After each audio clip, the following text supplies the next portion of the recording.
Good morning. I call the House Transportation Committee for March 17th to order. Members, if you would log in, and I'll give you a moment to get logged in, and if the clerk will take the roll as soon as everybody gets logged in.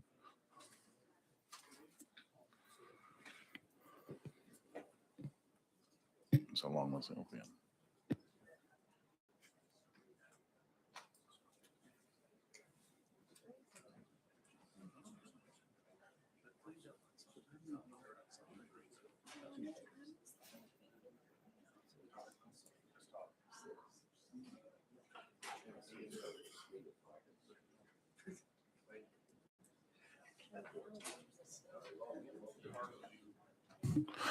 Clerk, would you go ahead and take the roll? Mr. Chairman, you have 13 members present. You have a quorum. Thank you, Clerk. Do we have any personal orders this morning by any of our members? Representative Vital, you're recognized. Thank you, Mr. Chairman. As part of Ag Day today, I'm glad to have my son up here, Levi, for Ag Day and Farm Bureau tomorrow. Thank you. Representative Pearson, you're recognized. Thank you so much, Chair. And just want to recognize my Dr. Mommy, Dr. Kimberly Owens Pearson, for being here with me for another Take Your Dr. Mom to Work Day. Just really appreciate you spending a couple days with me up here, and I love you so much. Representative McCalman, you're recognized. Thank you, Mr. Chairman, members and members of the audience. Just wanted to wish everybody a very happy St. Patrick's Day. Are there any other members? Well, I'll take a personal privilege. My daughter, Kaylin, is sitting on the front row. She's with me today, spend the afternoon with me. I'm glad she's able to attend. Are there any other personal orders? I did tell her I was going to have her stand up and give a 1-minute speech, but I think we'll forego that for today. Members, we have a calendar before us. House Bill 2450 by Representative Garrett. We have a motion and a second. Representative Garrett, you are recognized. Thank you, Mr. Chairman. I do have an amendment that I'd like for the committee to adopt. It is 15570. We have a motion and a second. All those in favor of adding the amendment, please say aye. Any opposed? Your amendment is attached. Representative Garrett, you're recognized as amended. Thank you, Mr. Chairman. Mr. Chairman, committee, House Bill 2450 as amended creates what is referred to as the Subterranean Transportation Infrastructure Coordination Authority for subterranean travel. Now, this amendment is quite extensive. I'm sure there will be several questions regarding its implementation, but what it's doing is creating a statewide legal framework for the planning, permitted, and construction of the subterranean transportation tunnel system designed to move passengers or goods using electric or autonomous vehicles. Now, I can go into all the details of what this is doing. It's basically creating an authority, and it's also creating a governor's council to make sure that we can produce this tunnel system statewide, so we have a uniform framework for approval of this particular system. So with that, Mr. Chairman, I'll be glad to address any questions that the committee has regarding what this piece of legislation is accomplishing. Representative Pearson, you're recognized. Thank you, Chairman. Mr. Chairman, first, are there a couple of people who are speaking on this? We do have some folks signed up to testify. Okay. Will we hear them first? We can, if you would like to. Would that be okay? Yes, let's go out of session. We are out of session. We have 2 people signed up to speak. I would ask if both of you folks are for or against that one of you speak. We have a council member, Brenda Gadd, and a council member, Sandy Ewing. If y'all would, please come up to the table. We will turn your mic on. If both of you are against or both of you are for, I would ask that only one of y'all speak. If one is against and one is for, then I would allow both of y'all to speak.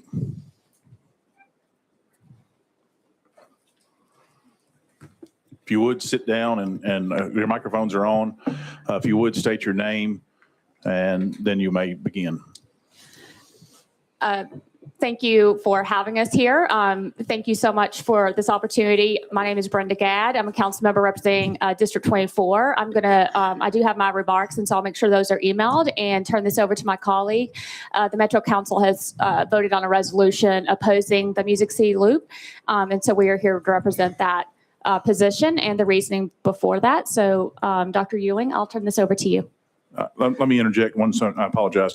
You will be given 3 minutes to speak, and then we will turn it over to the members for questions. You're recognized. Okay, thank you. Good morning. My name is Dr. Sandy Ewing. I serve as the council member for District 34 on the Metropolitan Council of Nashville and Davidson County. I also serve as vice chair on the Transportation and Infrastructure Committee. Before serving on council, my professional work focused on environmental and social sustainability and infrastructure management. I've worked on housing and infrastructure portfolios, served as an environmental project officer with the United States Agency for International Development, and managed building operations for the city of Nashville. My career has centered on evaluating projects through the lenses of sustainability, safety, and long-term community impact. It is from that perspective that I have serious concerns about this proposal from the Boring Company. This company's record raises significant red flags, including environmental and workplace safety violations, and multiple projects across the country have stalled or been abandoned. According to an investigative report done for Fortune magazine in February 2024, at the Boring Company, pressure to meet lofty goals has led to a disregard for the safety of workers who are testing and building the tunnels underground and controlling dangerous equipment. And this is just one report. In September 10, 2025, it was said that tunneling had to be halted after an employee working on the tunnel along Paradise Road sustained a crushing injury. Both workers and firefighters have suffered chemical burns from the chemicals used in tunneling. On the environmental side, Musk himself noted at a Cato Institute event last year, quote, "Environmental regulations are, in my view, largely terrible. You have to get permission in advance as opposed to, say, paying a penalty if you do something wrong, which I think would be much more effective," unquote. This is not how environmental regulations work. They are meant to preclude damage, not allow for sorry money to be paid after the damage is done. Even the environmental impact assessment that was recently produced relies in part on internal company documents, which calls into question the independence of the analysis and the reliability of its conclusions. Equally concerning is how this proposal conflicts with Nashville's own voter-approved transportation strategy. In November 2024, residents approved the Choose How You Move plan after years of planning and public engagement. That plan focuses on strengthening our existing transportation system. What it did not envision was privately owned single-lane tunnels designed to move a fleet of privately owned Teslas from point to point.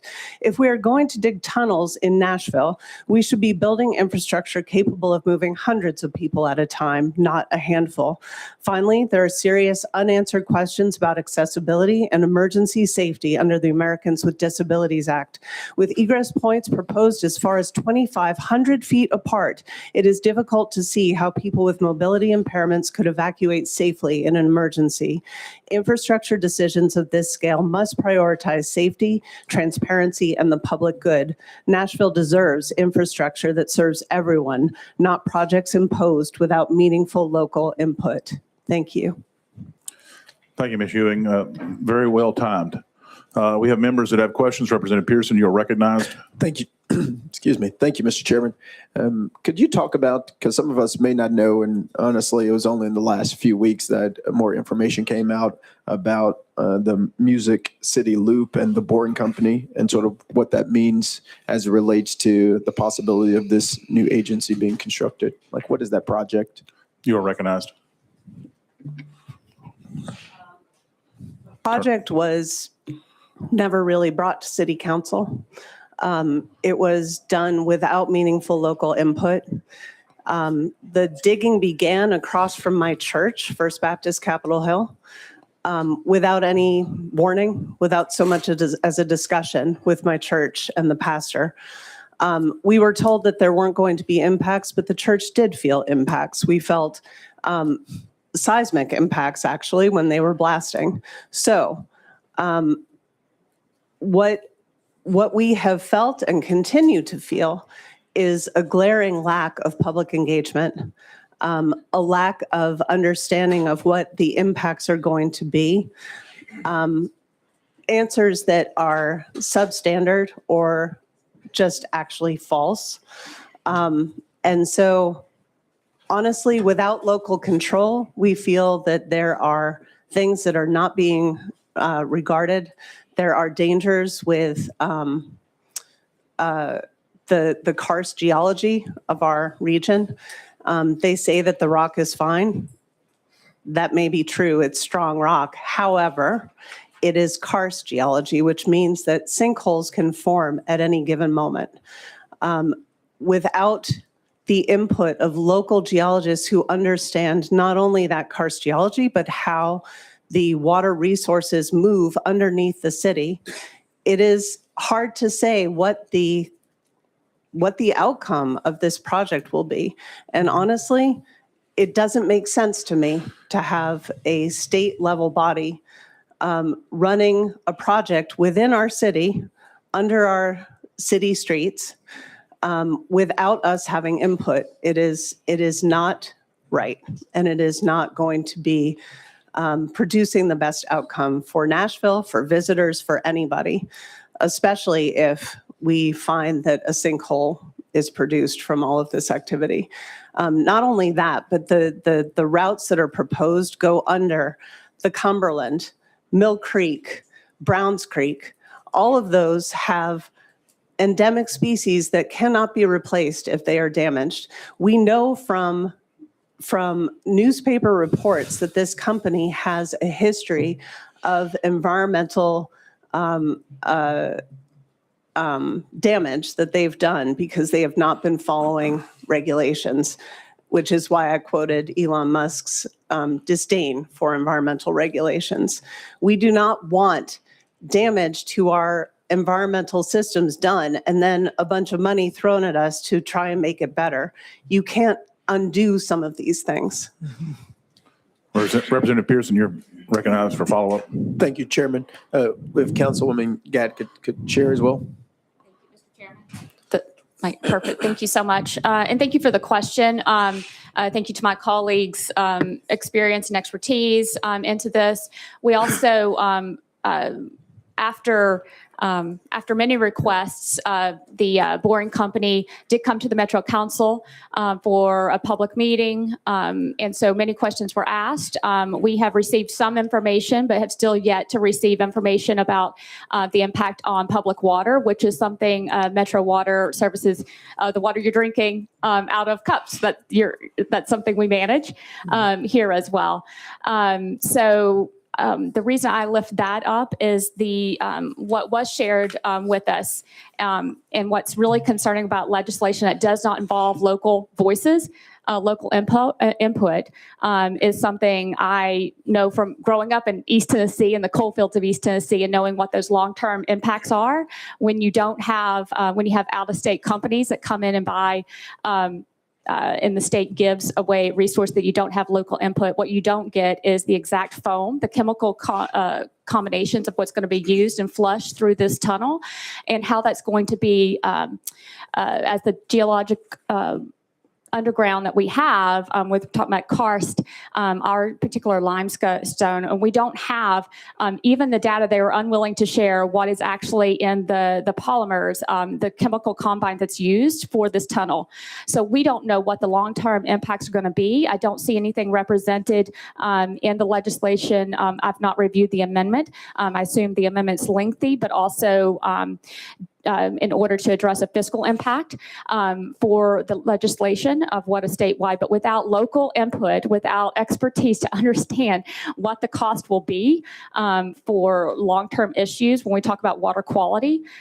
These are some of the concerns I see firsthand growing up in East Tennessee in those coal fields of what it's like to try to get after the fact of, and what I don't want to see is that same thing here. So what we haven't had disclosed from Music City Loop, which is what this legislation will be authorizing one single company to continue to operate. What I would hope to see is actual local input of how these systems are going to be managed, and they have been unwilling to share that, even with the follow-up reports. They've also been unwilling to share publicly what their overall plan is, even as it comes down West End into our neighborhoods, and that's the district I represent outside Vanderbilt. So these are some of the things that would be really, really helpful. As you know, if you're downtown, it is very helpful to know when there is a building or a development that occurs. That is the first thing. And so not having any notification as a neighbor is incredibly alarming and scary. We can always disagree on local politics but what Nashville has done and done extremely well is to be one of the most profitable places in an economic engine in this state. And we've done this on our own, and we've done this with incredible engagement from state government. And so there are ways forward with this, and even when we're opposed. So that would be the one thing I would absolutely encourage is instead of trying to continue to subvert, to engage. And we have a mayor's office that has been willing to do that. And that's typically the place that would be a courtesy even to have a phone call there. So with that, we don't have direct answers. That has been intentional from the company, and that is the thing we've been asking for. Thank you. This is my last Representative Pearson, final follow-up. Excuse me. Sorry. Thank you so much, Chairman, and thank you both for your testimonies here. Has anyone sort of at the state level who would be a part of the governor's office and what's been amended here reached out to you all as well to just get some of that local input about what the implications of this could have, because it's a very live issue for Nashville, although this could impact all of our communities with private companies coming and saying we're going to build, a tunnel underneath your city or your town. Have you gotten any engagement here from the state level, from representatives, senators, or the governor's office? I will speak for on behalf of Metro Council members, which is the mayor's office, and the city of Nashville is represented by many lobbyists, many folks that many folks here know very well, as well as a former state legislative and Representative Jernigan. That his direct connection there with his office, what's been reported is that they haven't had direct conversations, but I will leave that to answer from them. But with the Metro Council, we also have a chief of staff and an office. And so we have not been contacted or any of our committees there. We meet 4 years straight forward, 2 times a month, many more times throughout. So there's lots of opportunities. We've not had that direct reach unless my colleague is aware of something I'm not. Thank you, Mr. Chairman. Representative Marsh. Representative Marsh, you're recognized. Thank you, Mr. Chairman. And Dr. Ewing, I'd like to, you started out with talking about there were injuries in some of these tunnels they built before. And I want to point out that there are injuries when we build roads. Most every project's got injuries on it, so that's not anything new. And there are subways all over the world that are very well built and make a lot of money and move a lot of folks. I think this, to me, is a great project. It's not going to really cost the state, the city any money. Metro is going to get a lot of tax money out of it. They're going to get, airport authorities going to get a lot of fees out of it. So I think it's everyone, and you said that not everybody can use it. Everybody can use it if they want to. So I'd just like to point that out. Just responding to your points.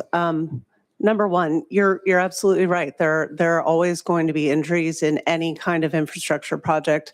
What we've been objecting to is this track record the company seems to have that's documented in the public forum, newspapers, in testimony that state representatives have given in Nevada. We have seen that they have somewhat of a disregard for the safety of their workers. And when there are complaints brought to them, there is a history that is documented now of them brushing that off, ignoring it, and throwing money at the problem rather than making sure that they have standards in place and standard operating procedures to address those concerns as they come up. So that's what we are reading and seeing from previous experience that this company has had with other localities, and it makes us extremely nervous. Also on the safety side, they have not been able to adequately answer our questions on safety and security of people with disabilities. Under the Americans with Disabilities Act, those measures have to be accounted for and taken into account when they are constructing their project. We're not convinced that those are being paid attention to. In terms of the economics, it's not completely free. This body is looking at legislation today that we're talking about right now to have a body that will cost taxpayer dollars. We will be paying the fees for the tax dollars for this body to be established and staffed and in perpetuity. And it is all in service to having a project forced on a locality that does not want it. I know that you say that it's a good project. However, if you look at the parameters of this project, it's purporting to have a private fleet of Teslas. So it's not for everybody to use. It's for Teslas, a private fleet of Teslas, basically a bespoke Uber system for the Tesla company to transport people from one location to another in a single lane tunnel and a single lane tunnel back. So we're talking a 10 to 12 foot tunnel. It carries one, maybe two people at a time. If you're going to dig a tunnel, why not dig a tunnel that can convey hundreds of people? Why not dig a tunnel that can actually be for a subway system? If we're going to do that. Speaker Marsh, you have a follow-up? Thank you, Mr. Chairman. And I understand that in Las Vegas, there's one Tesla leaving like one every 8 seconds with people in there. So it's not just one car moving. There's a lot of cars moving. And there is a lot of funds going to be paid to Metro Nashville. I think I saw it's $300 million for the lease for the airport property. There's going to be a tax on the property that goes under the tunnels, the cars. I've got the bill to allow the comptroller's office to figure out what the tax would be, and all of that money goes to Metro Nashville. Not 1 cent goes to the state. So that should more than cover what this cost is for this legislation today. Ms. Ewing, you want to respond to that? Ms. Gadd? No, thank you so much. And thank you, Representative Marsh, for that information, as well as the other questions regarding safety. You are correct that and it'll be wonderful to learn exactly more of what the state is planning on allowing to go back into Metro Nashville, the general fund. I assume that's where that will go, so we can then budget it out.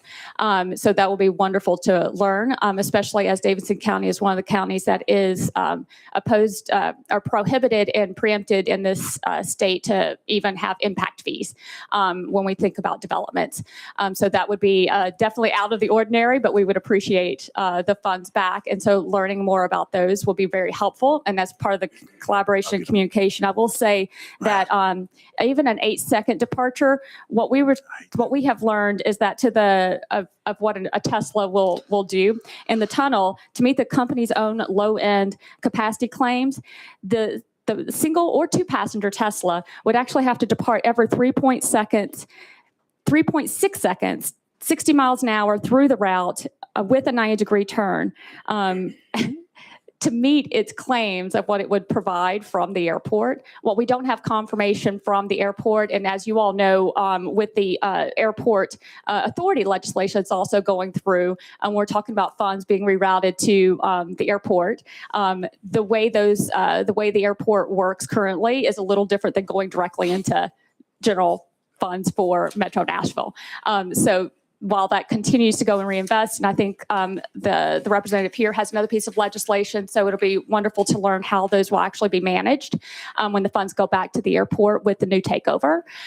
So that will be very helpful to learn. But what we're also waiting to hear from the company, and I believe BNA's own conversations with the Musk Tunnel recently from some of the Tennessee Disability and other coalition members, is that they have yet to talk through what the ADA compliance will be for the onboarding. And since this is a direct tourism delivery system of airport attendees to downtown and other places, which is what the original impetus was for, to remove traffic from interstates and move it from cars that we currently have on the interstate, right, to go under.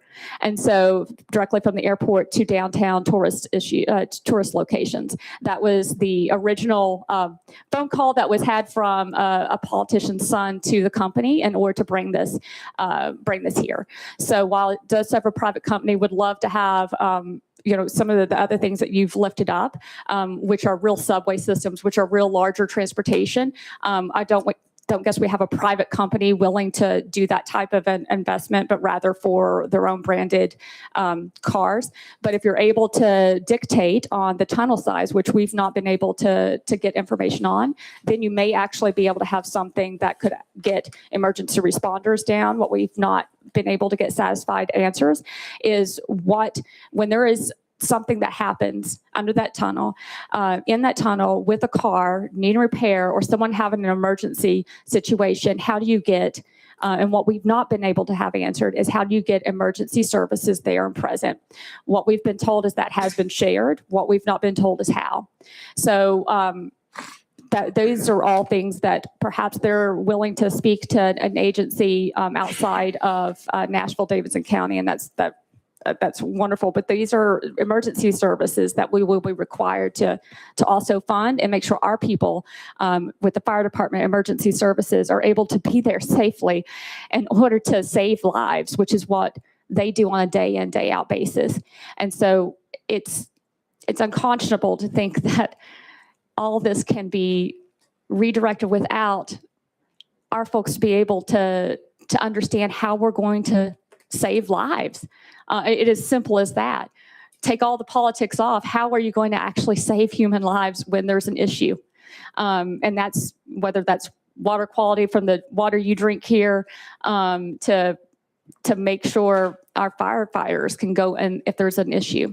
And unless that's all going to be done without public oversight and meeting public requirements, which we all know, we work in the sector, public requirements are a good thing. That's what allows us to have handicapped spaces. That's what allows my husband to have access to places he wouldn't have access due to his physical abilities right now. So these are things that we do as a government to protect and save lives when we know that wouldn't be the priority from a business perspective. We have great business folks and companies that work with the community, but we know the obligation is here to ask for more. Speaker Marsh, you want to follow up or any other members? Thank you, ladies, for being here. Thank you all for taking the time out of your day to come testify. We will go back into session. Are there any members that have any questions for the bill sponsor? Representative Pearson. Thank you, Mr. Chairman. And I understand we got a new amendment on this legislation. And honestly, I haven't had time to read through each of the pieces of the changes that have happened here. Would it be possible for us, and I don't know if we're even on our final calendar, could we roll this to next week?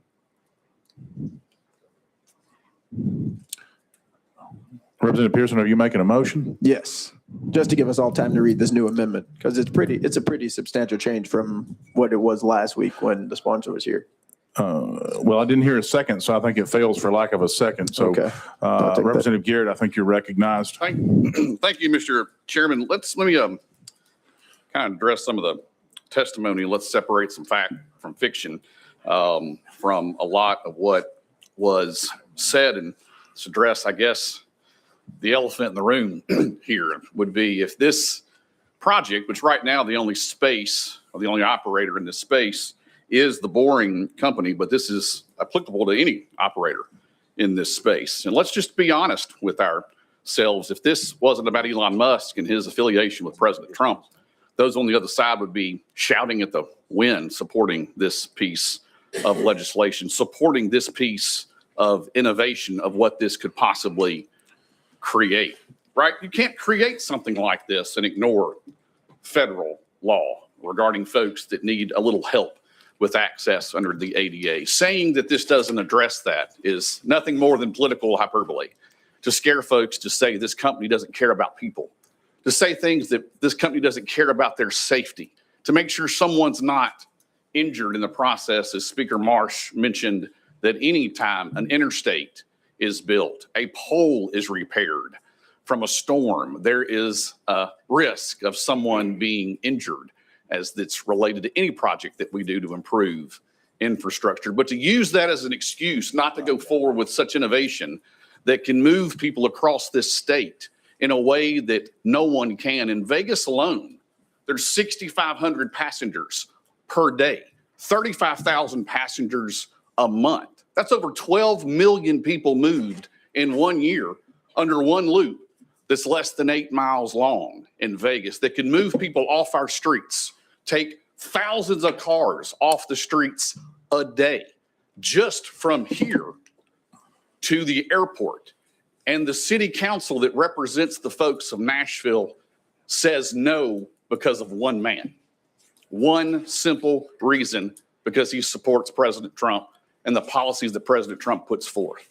That they would deprive the citizens of Nashville, then deprive all Tennesseans to be able to move from one place to another at minimal cost, zero cost to the taxpayer. The fiscal note, the new fiscal note, looks like there's going to be a positive impact for what it may cost from where it started to where it is today. There'll be no cost, zero cost for the authority that it creates and the governor's council that it creates. Zero cost to the taxpayer. See, what the folks, I don't believe, can swallow, that have an appetite for a public transit system that's going to cost your constituents, that's going to cost my constituents, that's going to cost all the taxpayers of Tennessee billions and billions of dollars to move from one place to another. This innovative technology that a fellow that had nothing in this country, that now is one of the wealthiest persons in our country, that says, I want to try to make people's lives a little bit better. We can't separate ourselves from the politics to see a good, innovative project that's going to help all Tennesseans. So with that, Mr. Chairman, there is not a huge substantive changes from the sub to now. There are some that addressed some TDOT's concerns, that's addressed some of TDEC's concerns that are within this bill, and how we've worked with our stakeholders to make sure this is a fantastic project for the people of Tennessee. And I'd be happy to address any questions they have, but I believe this thing is ready to go and it's going to be a great thing for Tennesseans. Thank you. Representative Wright, you're recognized. Thank you, Mr. Chairman. I'm appreciative of the sponsor using the word fantastic there just a moment ago, because that's where I wanted to move to with what's being discussed here. I look at things in a positive light most of the time. And I want to say something about the city of Nashville being a star when it comes to financial activity in the state of Tennessee. And I would like for them to consider us being a willing partner, because in the few years that I've been a member, I've seen what I would view as fantastic amounts of money being inserted in the downtown convention center or the airport or the football stadium. And I'm sure that there are other people that can name lots of other sources of money that the legislature's invested in Nashville. And then being from Knox County, and there being some kind of contest statewide about where could other projects like this be implemented, is brought to surface. Get it? Brought to the surface. That maybe downtown Knoxville Market Square could be connected to Neyland Stadium or the Food City Center in the University of Tennessee area. So of all those things that I've just now mentioned, it looks to me like the model of how this particular industry could be regulated in the state of Tennessee might best be served with one set of standard rules across the state as being offered in this bill. And I'll be supporting your legislation. Thank you, Mr. Chairman. Thank you. Any other members have comments? Representative Pearson? Thank you. Thank you, Mr. Chairman. First, let me say two things. One, my opposition to this project isn't just because Elon Musk is the primary person funding it. No, I do not like Elon Musk.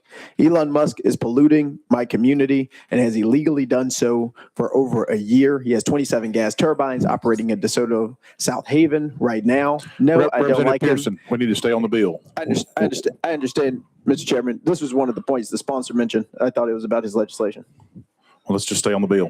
Yes. You're recognized. Yes, thank you. And so my opposition to the legislation isn't because of an individual who has been mentioned in the Epstein files, an individual who is not a good person. The problem with this legislation is multifaceted. And here's our challenge, colleagues. This bill has not included local voices and local opinions about the consequences. The only company that will be impacted right now is called the Boring Company, which is operating in Nashville without the consent of the people who live there. And I don't know about you and the communities that you represent, but if someone comes into your town or into your city, you would want for them to at least engage in meaningful dialogue with you about what their plans were before they did it. That's just common sense. That's good business practices. That should be the expectation that we hold, whether they're the richest person in the world or not, whether or not they're friends with Donald Trump or not. Those things don't matter. What matters is what's good and what's best for Tennesseans. And what's happening is a local body is being completely ignored for the benefit of a multi-billion-dollar company and for nearly the world's first trillionaire. That's wrong. And when we are making these public policy decisions and you're asking for us to use our taxpayer resources and taxpayer money to fund a new agency, to give the governor new authority over subterranean infrastructure, we need to be very critical about the consequences that this has. Because as Speaker Pro Tem was speaking about, maybe there are some economic benefits, but we haven't had the Boring Company come here and explain to us what's going on. We haven't had the opportunity to truly vet the changes that have happened with this amendment. That's what is the purpose, I think, of our committee process, but it's being sidelined and sidestepped, again, for the benefit of one company. And this is the last point because it's just completely untrue. This project has nothing to do with public transit. I am a significant public transit advocate. I believe we need better public transit all across our state, particularly to connect our different cities, towns, and communities. This project, as was discussed in Vegas, as it is in Vegas, has nothing to do with moving the people who actually live in our state from one place to another. It's connecting the airport, primarily visitors to our state, to downtown. That's what the project is doing. It's not about getting our colleagues, our constituents to work quicker and faster. It's not getting them to more economic opportunity and more economic mobility. This is about a billionaire's plaything project being put into a city that does not want it. And for the people who actually live here and our constituents that we represent not getting the true benefit of public transit, which we should be investing in. And so let's just be honest that this is doing Music City Loops bidding for them, using state time, state resources, and state dollars. And this is not for the benefit of the millions and millions of our constituents. And if we are passing bills for private companies, then just pass the bill for a private company. But don't try and delude us into what is really going on and the consequences that it has. Thank you, Mr. Chairman. Thank you. Representative McCalman, you are recognized. Thank you, Mr. Chairman. Move previous question. Previous question's been called. Is there any objections? Seeing none, we will go to vote. Clerk, if you would, open the board for voting. Members, if you're in favor, please vote yes. If you're against, please vote no. Has everyone voted and would like to change their vote? Clerk, if you would, please take the vote. Mr. Chairman, you have 17 ayes and 3 noes. House Bill 2450 passes on to full Finance, Ways and Means. GovOps, I apologize. Bill moves to GovOps. Thank you, Mr. Chairman and committee. Trying to circumvent the rules. We will now take a couple of bills out of order. We'll take the Chairman House bills. House Bill 1754 has been rolled 1 week.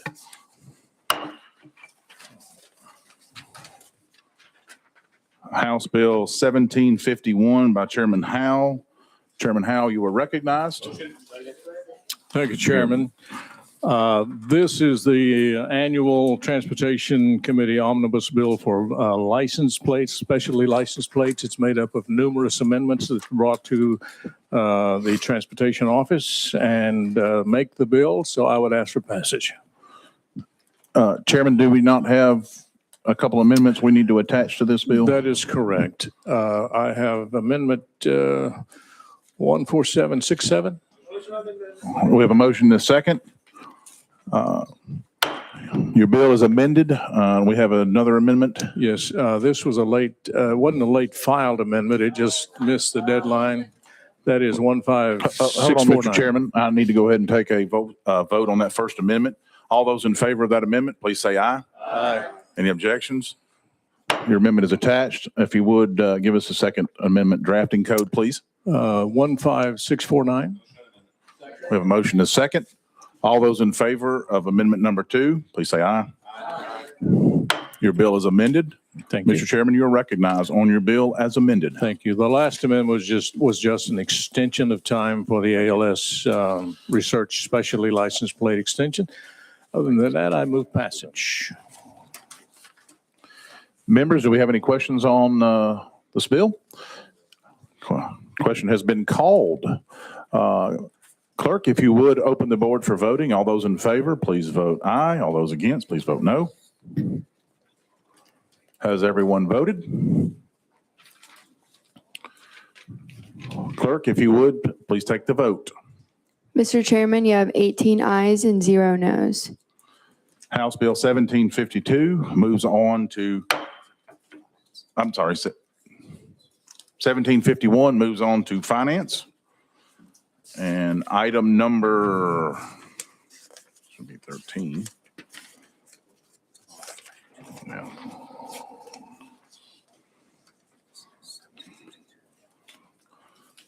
House Bill 1752 by Chairman Howell. Let's go.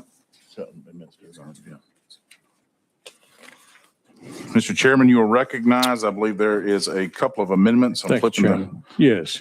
numerous number of pages on this amendment. What is that drafting code, Mr. The Chairman? first drafting code, which combines all the amendments into one bill, 14752. You have a motion and a second. All those in favor, please say aye. Your bill is amended.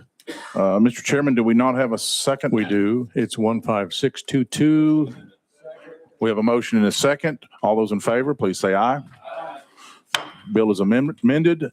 Mr. Chairman, you are recognized on your bill as amended. Okay, this is the annual omnibus highway and road naming bridges that all the members of the legislature bring to my office, and we make it into a bill, and that's what you're voting on. Do we have any questions, members? Quite lengthy. If seeing none, clerk, if you would, please take the vote on this bill. All those in favor, please indicate by voting aye. All those against?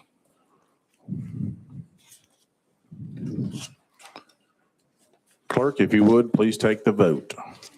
Mr. Chairman, you have 19 ayes and 0 noes. House Bill 1752 moves on to Finance, Ways and Means.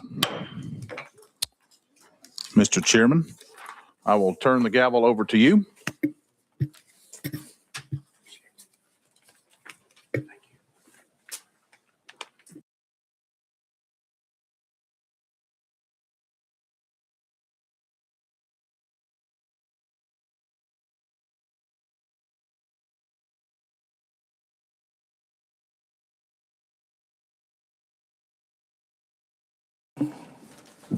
Thank you, Mr. Chairman.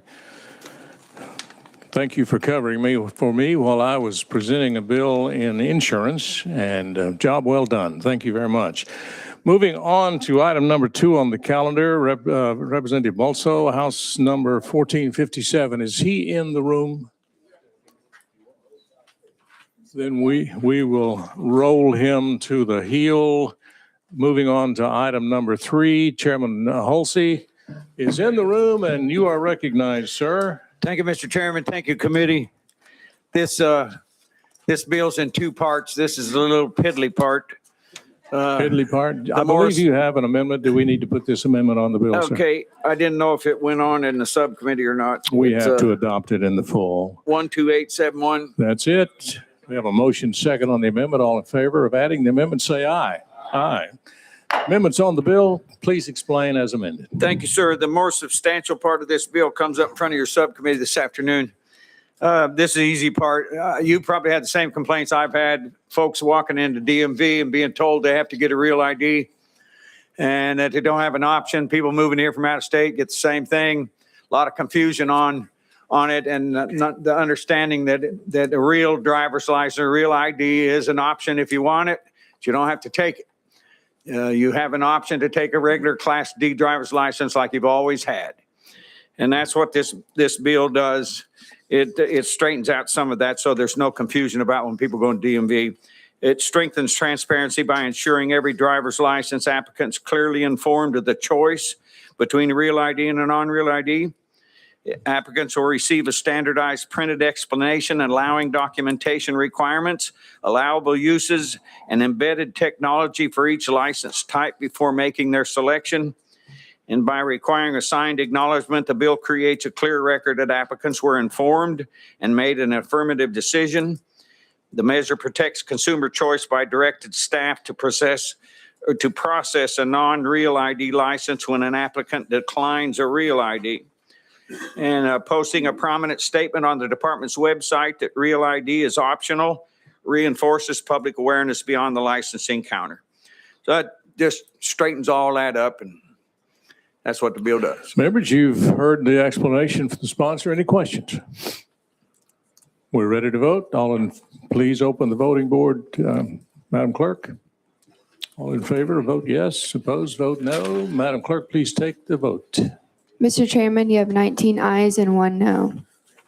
Bill passes, and you're off to Finance Committee. Thank you, Mr. Chairman. Thank you, committee. Thank you, Chairman. Moving on to item number 4, Representative Shaw, we have House Bill number 1739. I have a motion and a second. I believe you have an amendment that we need to attach. Is that I correct? believe so. It was attached in the Senate, and I'm trying to find it. Mr. I believe it's our subcommittee amendment. I have 14317. Yes, sir. Is that it? That is We it. have a Yes, sir. motion and a second on the amendment. All in favor of the amendment, say aye. Aye. All opposed, nay. Amendment is on the bill. Now explain the bill as amended. Thank you, sir. It's a very simple bill. It is the Mega Site Authority is asking, has entered into a MOU with the local sheriff department for the sheriff department to be able to patrol their private property along with Tennessee Highway Patrol. It doesn't take the patrolmen out, but they can write tickets on the property for speeding tickets, simple citations, so forth and so on. That's what this legislation does. Very good. You heard the explanation, members. Any questions? Seeing none, we're ready to vote. Please open the voting board. Vote yes if you agree, no if you do not. Madam Clerk, please take the vote. Mr. Chairman, you have 18 ayes and 1 no. Bill passes and goes to Finance. Representative Shaw.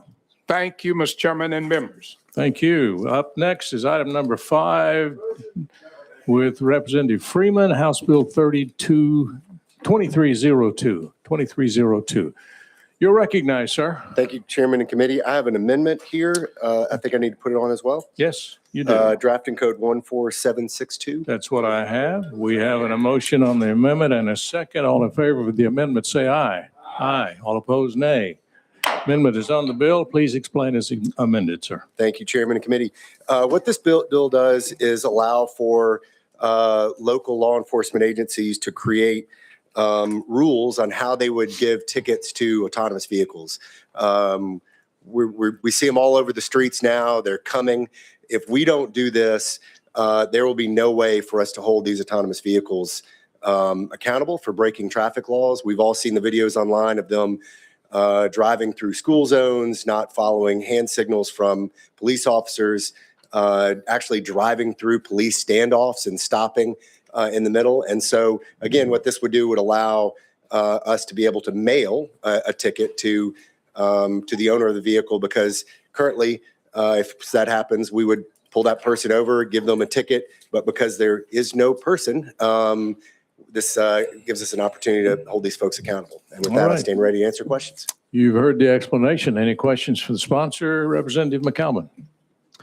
Thank you, Mr. Chairman, and thank you, sponsor, for bringing this bill. I know you worked hard on it and worked well with our Department of Safety to get it in a posture to where all parties involved are happy with it. So I just wanted to say good job. Any other questions? You're welcome. I've described this bill as a proactive bill, which I like to see proactive bills in anticipation of changes in technology and what will happen in the future. So I think it's a good bill. Are we ready to vote? Please open the voting board. I almost said all in favor say yes. You can vote yes on the board. Madam Clerk, please take the vote. Mr. Chairman, you have 20 ayes and 0 noes. Bill passes and you're on your way to Calhoun rules. Thank you, Chairman and Committee. Thank you. Good timing for Representative Hemmer. Just walked in, and you're item number 6, House Bill 1891. We have a motion and a second on your bill, and we need to add an amendment, I believe. Yes, sir. Do you have a drafting code there? If not, I can provide you with one. I'm getting there. Looks like 013619. That's what I have. I need a motion and a second on the amendment. All in favor of say aye. Aye. All opposed, nay. Ayes have it. The amendment is added to the bill. Please explain as amended. Thank you, Mr. Chair, members of the Transportation Committee. House Bill 1891 is amend several sections of Tennessee's motor vehicle laws to expand and modernize the driver's education alternative for traffic offenses. Specifically allows a person charged with speeding to register for a Department of Safety approved education course instead of appearing in court or paying fines alone. If the person successfully completes the course online within 90 days, the points from the speeding conviction may be removed from the individual's driving record with a cap of 5 points that can be removed. It is also It requires courts to make this online registration for such courses available, and provisions take effect on July 1st, 2026, and appreciate working with the court clerks, chief of police, Department of Safety, and administrative office of the courts on this legislation. You've heard the explanation. Members, we have a question from Vice Chairman Butler. Thank you, Mr. Sponsor. I'm assuming this will make your life a lot easier. Are you getting a tremendous number of tickets or something?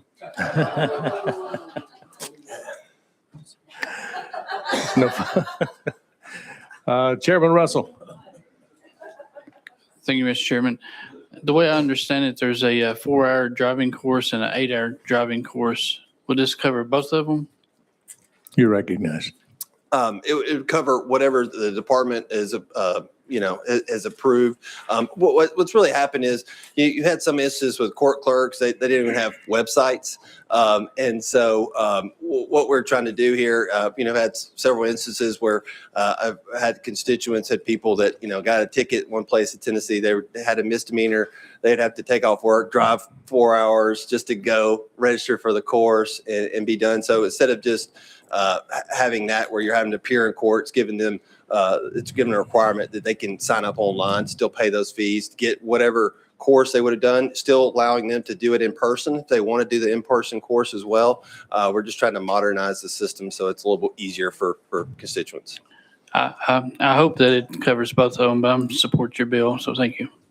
Thank you. Any other questions? We're ready to vote. Please open the voting board. Vote yes if you agree, no if you do not. Madam Clerk, please take the vote. Mr. Chairman, you have 20 ayes and 0 noes. Bill passes, and you're going to Calhoun Thank you, Mr. rules. Up next, item number 7, Representative Davis, House Bill 1551. We have a motion and a second on the bill. And do we have an amendment? Yes, Mr. Chairman, I do. It's 013079.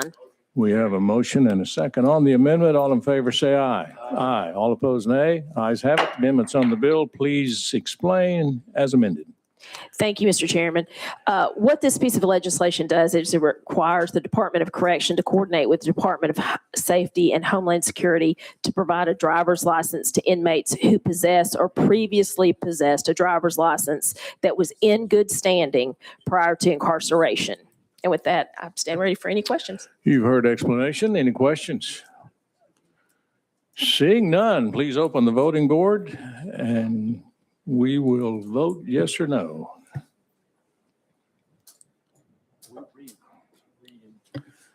Madam Clerk, please take the vote. Mr. Chairman, you have 18 ayes and 0 noes. Bill passes and goes to government operations. Thank you, Mr. Chairman. Thank you, committee. Item number 8, Representative Vital. And we have an amendment on yours too, Representative. That's correct, Mr. Speaker. It's Amendment 013755. That's what I have. We have a motion and a second on the amendment. All in favor of the amendment, say aye. Aye. All opposed, nay. Ayes have it. The amendment's on the bill. Please explain as amended. Thank you again, Mr. Chairman and committee.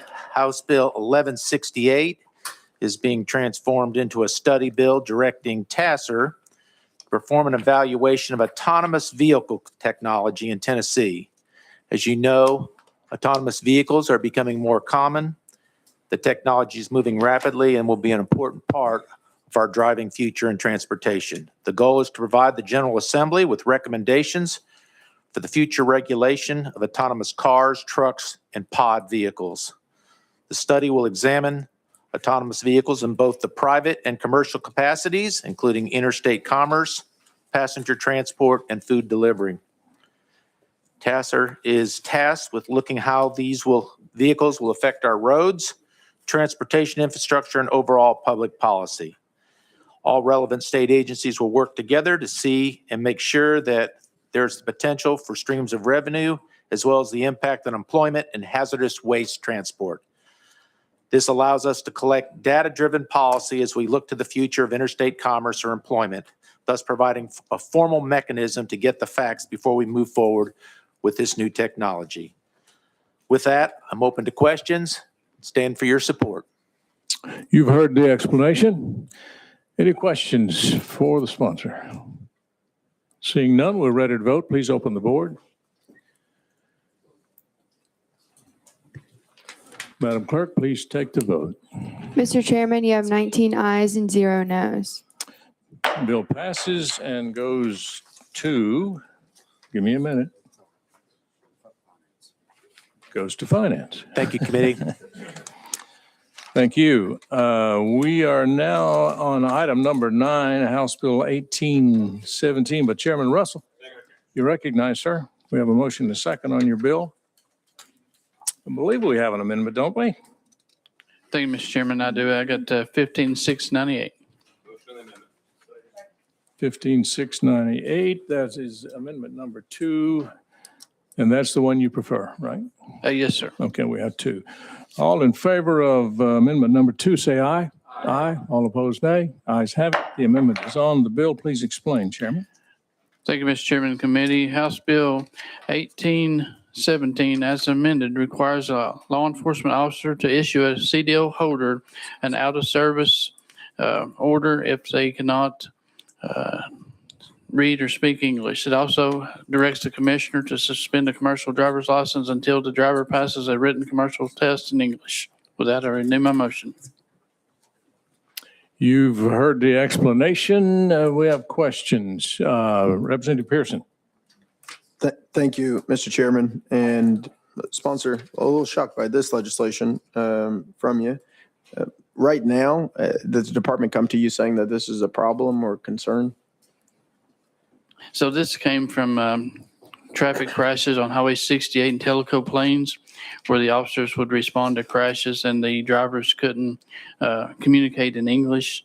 So whenever that started happening, I addressed this last year, but it failed in the Senate. And this right here would just allow the officers to put those drivers out of service until a driver that can speak English will come and take over driving the vehicle.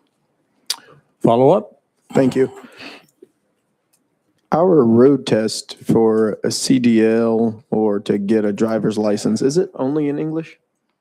You recognize. That is correct in Tennessee. I don't know about other states. We did have a driver's license examiner giving out a license for $2,500 illegally in Knoxville area. So this will help prevent that as a checks and balances. Follow up. Thank you. I actually believe there are 5 languages that you can take your driver's license exam in. 5 of the most popular languages in our state. Are you saying that that's no longer true? So it's my understanding CDL is only in English, but we can defer to legal for that if you'd like. Yeah. Can we get clarification real quick? We'll go out of session and defer to legal. Joel Hayes, Office of Legal Services. It is my understanding that for a Class D license, an ordinary driver's license, that Department of Safety does offer multiple languages for the test. But for a commercial driver's license, it's offered in English, and I believe that the federal government, in fact, has just recently announced that they're going to mandate English-only testing nationwide with that as well. Any other questions for legal while we're out of session? Seeing none, we'll go back into session. And where were we? Chairman. Question on the bill. Well, he's a member of the committee. He can do that. We have a motion without objection. We are voting on the bill. Please open the voting board. Madam Clerk, please take the vote. Mr. Chairman, you have 15 ayes and 2 noes. Bill passes and goes to Finance Committee, Chairman. We are back to the heel, and Representative Balso has been working hard today, and he's made it back to the committee, and he's item number 2 on the calendar, House Bill 1457. We have a motion and a second, and I believe you want to adopt amendment number 2. Is that right? Yes, Mr. Chairman, that is correct. And that code number, do you have a code number? 013360. That's what I have. We have a motion and a second on the amendment. All in favor of the amendment, say aye. Aye. All opposed, nay. Ayes have it. The amendment is on the bill. Please explain, sir. Thank you, Mr. Chairman. Good morning, members of the committee. This is a bill that seeks to allow expectant mothers who have a high-risk pregnancy or who are in the 3rd trimester of pregnancy to have access to our handicap parking spaces at retail and other establishments across the state. This is something that's been done already in other states in the country, in Florida and in Illinois in particular. And given that Tennessee is a state that is very welcoming to life, it seems appropriate to allow our expectant mothers who are in the midst of a high-risk pregnancy or who are in the late stages, the 3rd trimester of the pregnancy, to have access to these parking spaces. And with that, Mr. Chairman, I stand ready for questions. Members, you've heard the explanation. We have questions. Representative Pearson.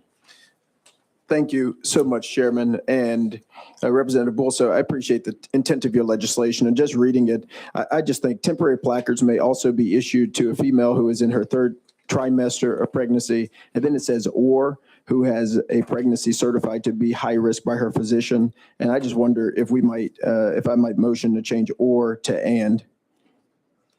Can I make that motion, a verbal motion?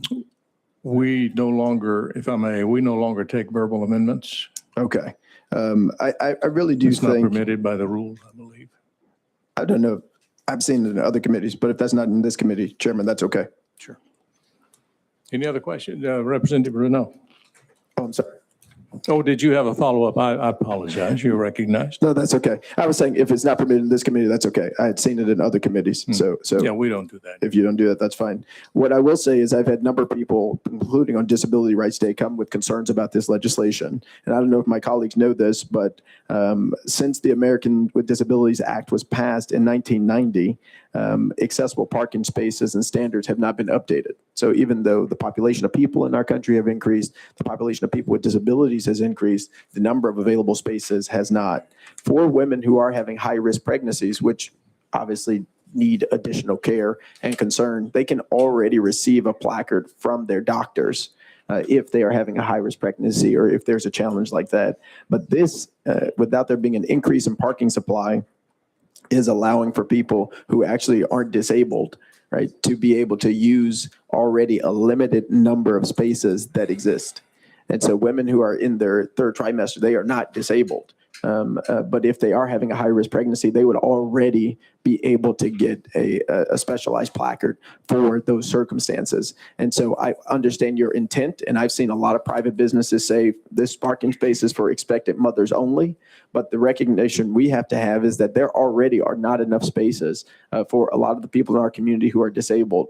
And adding another class of people who aren't disabled into that actually creates a lot of disadvantages for people who are in wheelchairs, for people who have mobility concerns, for people who are and oftentimes temporarily or permanently disabled. And so for those reasons, I think this legislation is not going to have the appropriate and necessary consequences, and will have a lot of unintended consequences for people who are disabled, because most pregnant women won't say, I'm disabled because I'm in my third trimester. And so, again, understand the intent. I see a lot of private businesses who put these things up for expectant mothers, but our state, it has not increased the number of spaces available already for disabled folks. And this is only going to make it harder for a community that is already struggling. Thank you, Mr. Chairman. Sponsor, you're recognized. Thank you, Mr. Chairman, and thank you, Representative, for your comments. Let me respond in a couple of ways. One, I did speak with quite a few members of the disability community, and the bill started out broader than it is right now. We originally had expectant mothers who were in their second and third trimesters, along with high-risk pregnancy. And we narrowed it to the very late stages, the third trimester of pregnancy or high-risk pregnancies, to address some of those concerns. And I also went to the Department of Treasury and obtained the information about exactly how many placards, both temporary and permanent, were issued last year, and how many disability license plates were issued. And when you actually look at the numbers, this will add a small fraction to the community who's able to access disability parking spaces. When you look at the fiscal note, it estimates that there are going to be about 17,000 expectant mothers in the third trimester, another 1,220 in high-risk pregnancy. So we're adding 18,000 approximately expectant mothers to the mix, but we already have almost 350,000 disabled persons who are accessing these spaces. So we're talking about just about 5% additional members of the community who could access these spaces, which I think we could all agree is not a material number. It's 1 in 20. And then finally, to the point that someone who's in a high-risk pregnancy can already obtain access to a disability space. Number one, if that were true, then this obviously would not harm anyone. But number two, I'm not sure that that's entirely true, because we define in statute in 55-21-102 who actually is able to obtain a placard for a temporary condition. And the thing would be most close to a high-risk pregnancy would be a person who cannot walk 200 feet without stopping to rest. So, I mean, does that include someone who has a high-risk pregnancy? I mean, maybe so, but maybe not. There's probably some overlap there. But I think the material point is that, particularly dealing with high-risk pregnancies, this is not going to materially alter the mix of the members of our community who have access to these spaces. And it's something that I think our expectant mothers in Tennessee deserve. Could I come back to you, Representative Pearson? We have several other, since you've spoken, let me go on down the list. Representative Renaud. Thank you, Mr. Chairman. Sponsor, I just wanted to ask the question about the amount of time that the placards could be issued. It says not in excess of 6 months, and then they're also may be renewed for a similar period. So since we are, we're only talking about the third trimester, I'm just curious why the time frame would be 6 months, and then why it would be renewable. You're recognized. Thank you, Mr. Chairman. Well, because in the case of a high-risk pregnancy, it obviously could be longer than 3 months. And so it would be 6 months in the case of someone who had a high-risk pregnancy. The maximum, of course, if you're in your third trimester, would be 3 months.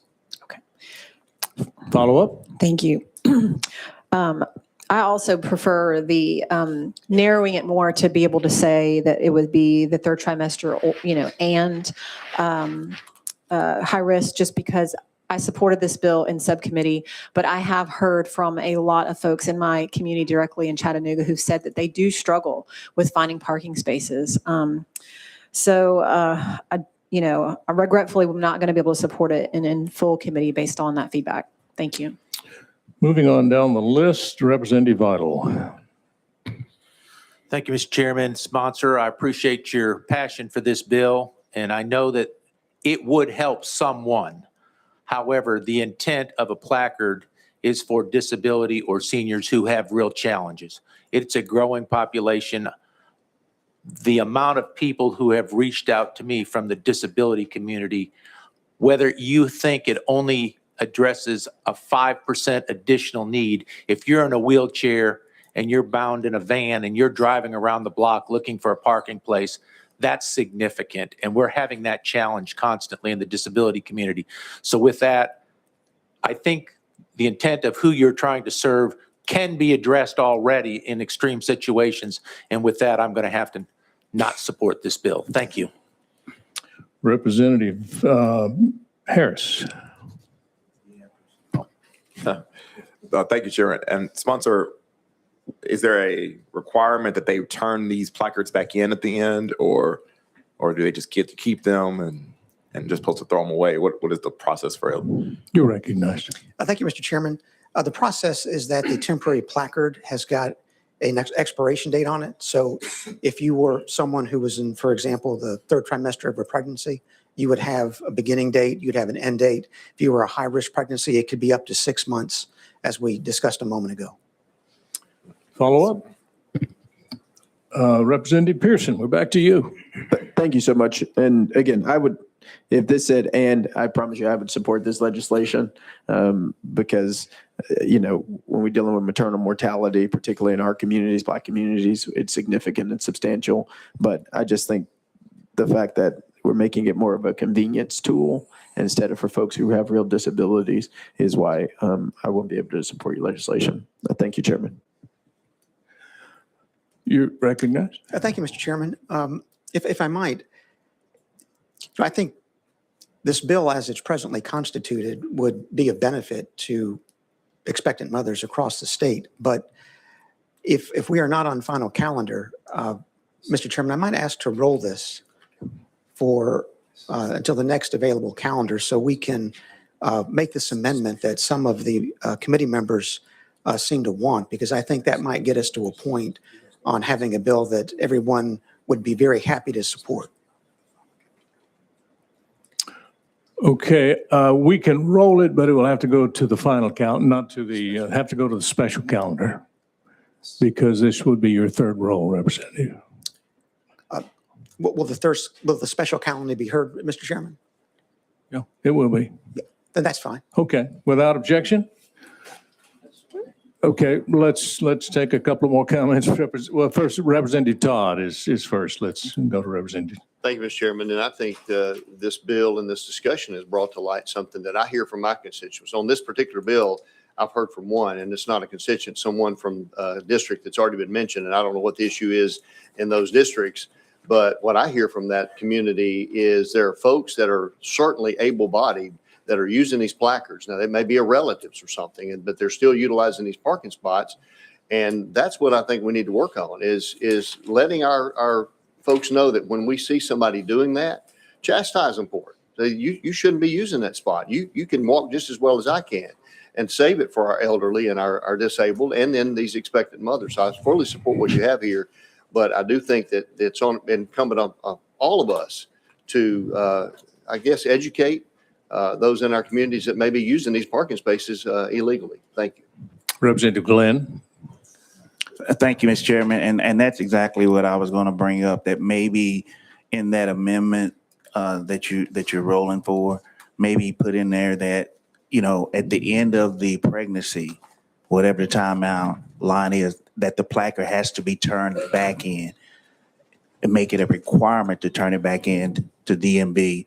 And I think that would help to resolve some of the issues with, folks misusing it, disabled folks, being able to still park. So that's what I was going to bring up. What's that?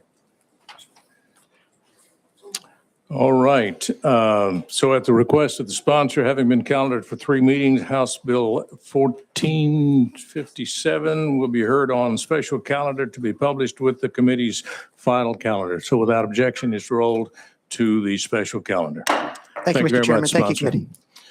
Any other questions, comments from the committee? Representative Harris. Thank you. Thank you, Chairman. I just wanted to make sure, I probably out of order, but I wanted to acknowledge, we have a lot of students and educators from Memphis in the room, and I wanted to make sure I recognize them. Welcome. Any other questions, comments? Representative Pearson. Last one. One of my amazing interns who comes to everything, Carlos, is here, and one of my classmates from Mitchell High School is here. Welcome. And so good to see y'all. Welcome to the Capitol. The chair will, Representative Glenn, we're going to get there. I know. We got about 10 minutes. Thank you, Mr. Chairman. And I also wanted to recognize some of my teachers from Montgomery County. They are in the house, so give them a hand, please. We have a transportation sub coming up in 10 minutes. The chair will entertain a motion to adjourn.